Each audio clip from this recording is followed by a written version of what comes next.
Alright, for this video we're just going to quickly go over the last question we couldn't fit in the last video, number 10 from the multiple choice parts of gravity from the Pearson book.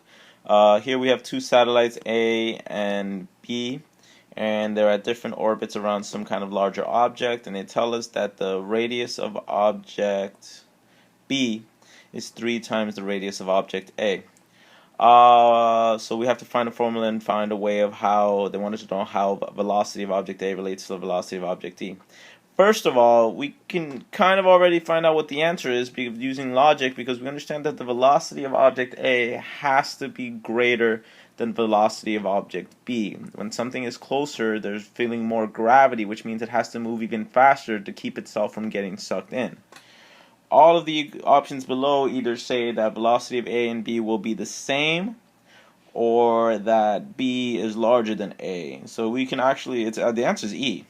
But we'll go through the math just to explain how it works. To solve for the math, I have to find an equation that deals with velocity and radius at the same time. I quickly jump to my velocity equals circumference over period squared, and then I try to associate it with my centripetal acceleration, but then I quickly realize I can't use that equation. I can't use that equation because as the object moves further and further away from the center, yes, the velocity changes, but so does the period.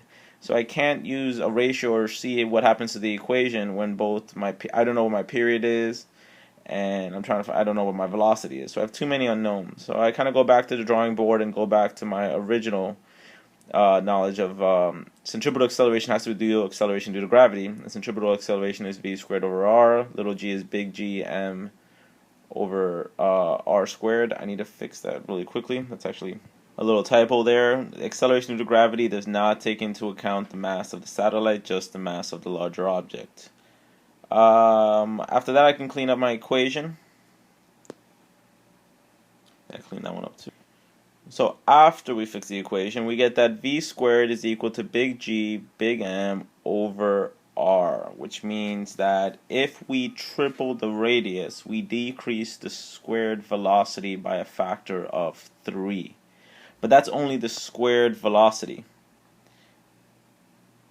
If we want to find out by how much the velocity itself gets reduced, we have to square root that entire thing. And when we square root that entire thing, we find out that the velocity, when you move 3 times the distance away, the velocity decreases by a factor of square root of 3.